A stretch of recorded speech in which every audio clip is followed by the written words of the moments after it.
கர்ணன் சூரியனுக்கும் குந்திக்கும் பிறந்த மகன். இவர் கௌரவர்களின் பக்கம் இருந்து பாண்டவர்களுடன் போர் புரிந்தவர். பிறந்தவுடன் குந்தி அவரை கருவறையின் வெளியே விட்டுவிட்டார். அதனை அங்கவர் என்ற தர்மவரன் தேயராய் வளர்த்தார். அதன் காரணமாகவே கர்ணனை சூதபுத்திரன் என அவமதித்தனர். ஆனால் தனது வீரமும் தன்னம்பிக்கையும் கொண்டு தானதர்மத்தில் தலை சிறந்தவனாக உயர்ந்தார்.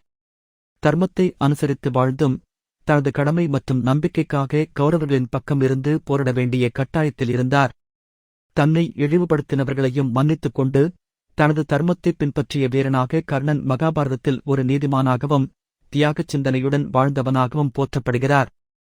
முக்கிய பண்புகள்: தன்னலமில்லாத தான வீரர், அற்புதமான வில்லாளி, உயர்ந்த தர்ம உணர்வு கொண்டவர், தாயைக் கூட மன்னித்த மகனாகும். கர்ணன் ஒரு நேர்மையுடன் வாழ்ந்த, ஆனால் பிறரின் நம்பிக்கைக்காக தன் வாழ்வை அர்ப்பணித்த ஒரு ஒப்பற்ற பாத்திரம்.